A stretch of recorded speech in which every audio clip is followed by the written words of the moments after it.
इधर श्री सूत जी महाराज ने जब समझाया तो शौनकादिक ऋषियों ने पुनः प्रश्न किया, गुरुदेव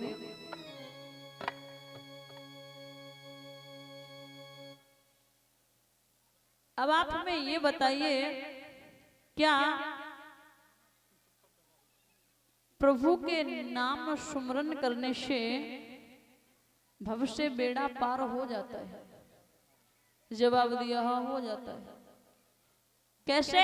तो जवाब देते हैं समझा करके कहा कि अब हम आपको समझाते हैं।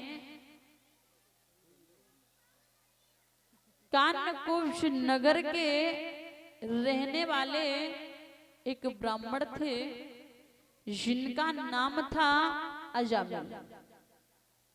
भगवान का नाम लेने से बड़े बड़े पापी तर जाते हैं। किस प्रकार से? तो बताया,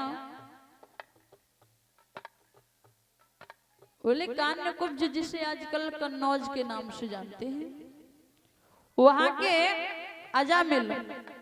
अजामिल जो थे ना, पहले तो बड़े ही सीधे साधारण ब्राह्मण थे। पहले तो बड़े ही सीधे थे, साधारण थे। धीरे धीरे समय व्यतीत हुआ।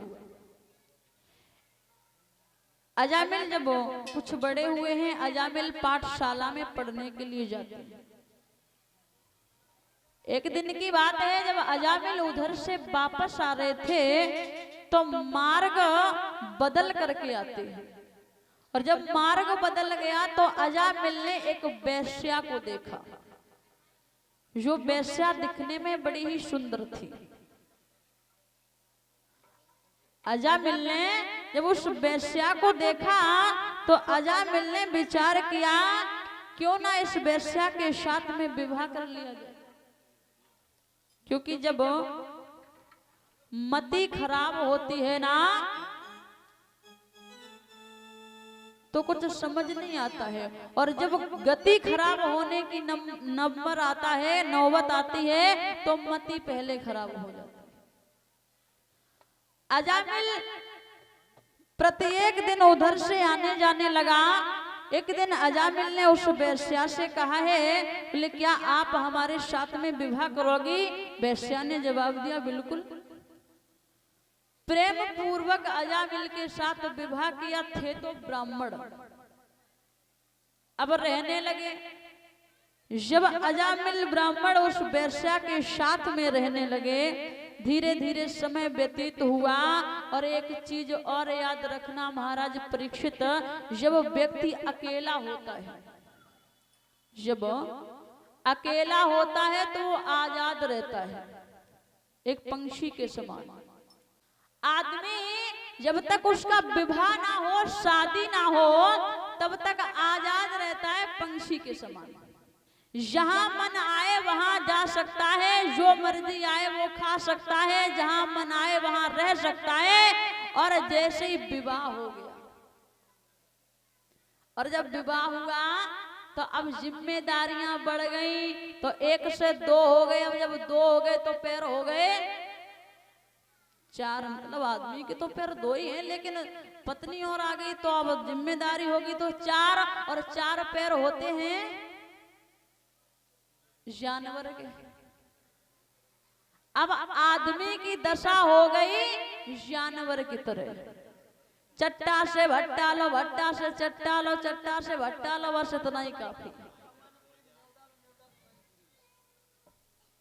जब विवाह हो जाता है तो यही दशा होती है। बोले कमाने के चक्कर में बाहर गए, बाहर से घर आए, और जो घर पे है ना, पता है कभी कभी बेचारों का वहां एक महीना पूरा नहीं हो पाता है, घर से फोन पहुंच जाता है, पैसे खत्म हो गए, भेज देना। वो कहां से भेज दें? और तब तक हुआ ये, धीरे धीरे समय की गति बढ़ती चली गई। ऊपर वाले की मेहरबानी से दो बालक और हो जाए, दो बालक और हो जाए। अब पैर हो गए 8, और 8 पैर होते हैं मकड़ी के, और मकड़ी का काम होता है सारे जीवन जाला बनाती है और अंत में बेचारी उसी जाले में फंस करके मर जाती है। बस यही दशा है आदमी की, ठीक यही दशा। पहले तो कहने का मतलब, पहले तो अजामिल निश्चिंत रहते थे, अकेले रहते थे तो कोई चिंता नहीं थी, कोई समस्या नहीं थी। लेकिन जब विवाह कर लिया, अब पत्नी आ गई, और जब पत्नी आ गई तो जिम्मेदारी बढ़ गई। अब अजामिल के पास जब धीरे धीरे धन कम होने लगा, और जब धन कम होने लगा तो इसने कहीं चोरियां करना प्रारंभ किया, कहीं डकैती डालना प्रारंभ किया। ऊपर वाले की मेहरबानी धीरे धीरे करके 1 नहीं 2 नहीं 3 नहीं 9 बच्चे और हो गए। अब अजामिल सुबह से निकल जाता है, शाम को आता है, शाम से निकलता तो सुबह आता है। बड़ी बुरी दशा है। लेकिन एक दिन की बात, एक दिन उधर से एक संत जी आए, उनके साथ में उनके 2 शिष्य और रहे। संत जी ने पूछा, भैया एक बात बताओ, इस गांव में कोई ब्राह्मण रहते हैं? बोले अच्छे ब्राह्मण हो, ठीक ठाक बढ़िया, जिनके यहाँ मैं प्रेम से भोजन कर सकूं। तो 2-4 लोग हर गांव में ऐसे होते हैं जो किसी ना किसी की मजाक उड़ाने में रहते हैं। चौराहे पे कुछ लोग बैठे रहे, बोले हाँ महाराज बहुत बढ़िया ब्राह्मण है, बहुत बढ़िया, एकदम माने हुए ब्राह्मण है, हमारे यहाँ अजामिल, चले जाओ आप। चेलों ने कहा गुरुजी कुछ गड़बड़ लग रही है। गुरुजी बोले नहीं चलो चलते हैं। सीधे साधे संत रहे। अजामिल के दरवाजे पर पहुंचे, आवाज लगाई है तो अजामिल की पत्नी निकल के आई। महाराज कैसे आना हुआ, सारी बात बता दी। बोले आज यहाँ विश्राम करना चाहते हैं। अजामिल की पत्नी ने जवाब दिया, विश्राम करना चाहते हो तो महाराज विश्राम करो, हमारे पति तो अभी है नहीं, लेकिन थोड़ी बहुत देर में आते होंगे। का कोई बात नहीं, ठहर जाते हैं। तब तक अजामिल का आगमन हुआ। अजामिल ने देखा, किसने बुलाया, कहां से आया? पत्नी अंदर से निकल के आई, बोली हमने बुलाया, क्यों चीख रहे हो? और जैसे ही पत्नी ने कहा हमने बुलाया, हमने कहा ठहर जाओ, क्यों चिल्ला रहे हो, क्यों चीख रहे हो? अब अजामिल शांत है, क्योंकि अधिकारी बाहर तक ही रहता है, घर में चपरासी की हैसियत नहीं है। हाँ, तो अब पत्नी के सामने कुछ नहीं बोल पा रहा है, शांत हो गया। समझ गए वो संत की इसकी जो सबसे मुख्य जड़ है इसकी पत्नी है, अगर ये कुछ कहे तो इससे कह दो, अपने आप मान जाएगा। ठीक है, ठहर गए। सुबह हुई, संत जी ने कहा अजामिल से अब मैं जाना चाहता हूँ। अजामिल बोले रोका किसने? अब यही अच्छी मानो कि हमने आपसे कुछ लिया नहीं तो तुम ही सोटा सब छुटा के रख लेते, आराम से जाओ। जवाब दिया है अब जाना चाहते हैं तो कुछ दक्षिणा? बोले महाराज यहाँ कोई दक्षिणा बक्षिणा नहीं है। पत्नी निकल के आई तो देखा संत जी ने कि इसका ऐसे उद्धार नहीं होगा। वो पत्नी अजामिल की गर्भवती थी। जवाब दिया है अजामिल से कि मैं तुमसे कुछ लेने नहीं आया हूँ। बोले महाराज फिर? का कुछ देने आया हूँ क्या? समझा करके कहा तुम्हारे और भी पुत्र हैं? बोले हाँ, लेकिन जो तुम्हारी ये पत्नी है ना, इसके उधर से एक बालक होगा। बोले एक काम करना। बोले क्या काम? हमारे कहने से इस पुत्र का नाम नारायण रख लेना। अजामिल रहे अपने हिसाब का। अजामिल बोला तुम्हारी क्या मर्जी है, हमारा बालक जो मन होगा वो नाम रखेंगे, क्या लेना देना भाई, बालक हमारा, मर्जी हमारी, जो मन आएगा वो नाम रख लेंगे। पत्नी वाली महाराज चिंता ना करो, हम रख लेंगे नाम। ठीक है, चले गए। अब धीरे धीरे समय व्यतीत हुआ। समय के अनुसार जब उस बालक का जन्म हुआ, पत्नी ने कहा महाराज संत जी गए थे, इसका नाम नारायण ही रख लो। अजामिल ने अपने उस बालक का नाम नारायण रखा। तो अजामिल अपने उस पुत्र से जो सबसे छोटा था उससे बहुत प्रेम करते थे। और माँ बाप की ये खासियत होती है, वैसे संतान इनके लिए सभी बराबर है, लेकिन अगर 3 बालक हैं, 3 तो या तो पिता सबसे बड़े पुत्र को ज्यादा चाहते होंगे या सबसे छोटे पुत्र को, या माँ सबसे बड़े पुत्र को ज्यादा प्रेम करती होगी या सबसे छोटे पुत्र को। बीच वाला तो नंबर में ही लगा है खाली। हाँ, लेकिन अजामिल अपने उस बालक को बहुत प्रेम करते हैं। जहां भी जाते हैं उसके साथ ही जाते हैं, भोजन करते हैं तो नारायण को बुलाते हैं, कोई काम है तो नारायण को बुलाते हैं। सुबह शाम रात दिन जब भी याद करते तो नारायण नारायण ही याद करते। अब अजामिल था तो पापी, लेकिन अजामिल के पाप जो है ना नारायण नाम लेने से कम होने लगे। धीरे धीरे समय व्यतीत हुआ। अजामिल पर जब वृद्धावस्था आती है, बुढ़ापा आया, एक दिन अजामिल का ऐसा समय आया जब वो अपने अंतिम श्वासों को भर रहा था और अंतिम श्वासें भरते भरते एकदम से चीख पड़ा, चिल्लाने लगा कि ये काले काले दूत हमें और बेटा डरवाते और ओ नारायण लो बचा हमें, अब मुझको लेके जाते।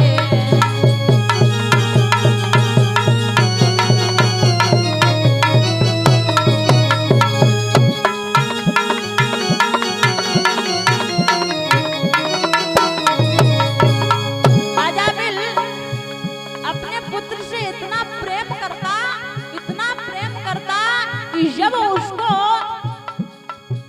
यमराज के दूत लेने आते हैं ना, तब भी वो अपने पुत्र को बुला रहा, चीख रहा, लाला मैं मरना नहीं चाहता, मुझे बचा लो, इन काले काले दूतों से मुझे दूर करो, बचा लो, चीख रहा है। ये काले काले दूत हमें हाँ लाला डरवाते, ओ नारायण लो बचा में ये हमको लेके जाते।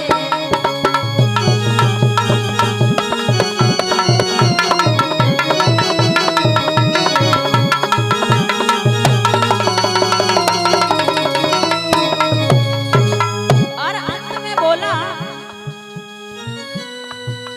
ओ नारायण इनको छाती से अलग करो, ओ नारायण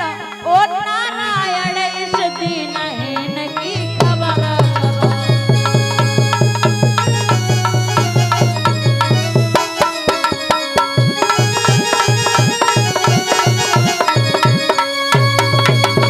आज अजामिल अंतिम श्वासें भर रहा है, लेकिन अपने पुत्र से इतना प्रेम करता है कि पुनः बार बार अपने ही पुत्र को पुकार रहा है, नारायण मुझे बचा लो, मुझे मरने से बहुत डर लगता है, मुझे बचा लो। और ये नाम मरते समय अगर किसी की जबान पे आ जाए तो वो व्यक्ति सीधा वैकुंठ पहुंच जाता है। और जैसे ही भगवान ने नारायण नाम सुना, उसी समय अपने पार्षदों से कहा, बोले जाओ जा करके देखो हमारा कोई भक्त संकट में। अब भगवान के पार्षद एक तरफ, यमराज के दूत एक तरफ, भगवान के पार्षदों ने आवाज लगाई, ठहर जाओ,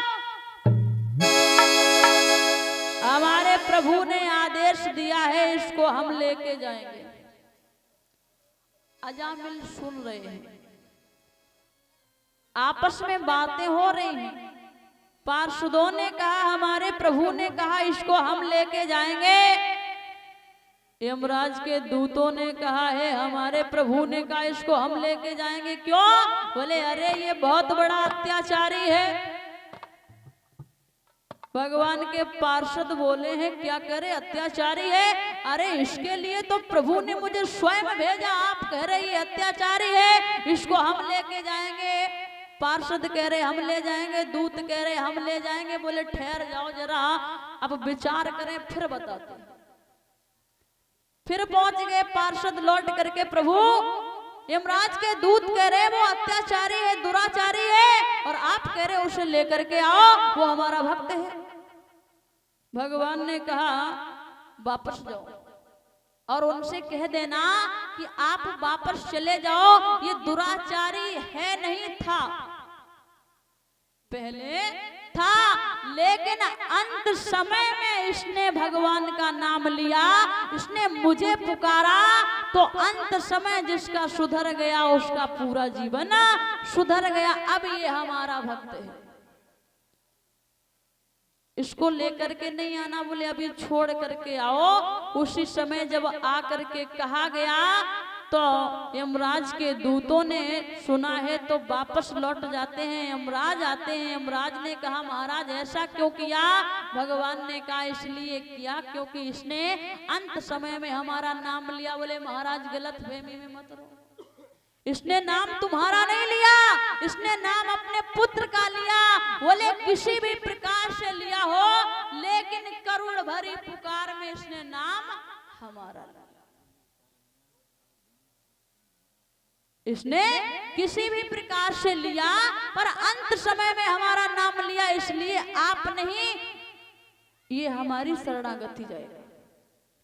अजामिल को थोड़ा सा समय मिल गया, सुधर गया, और उसी समय भजन करने के लिए जंगल में चला गया। अंत समय अजामिल ने अपना प्रभु के नाम से ही सुधार।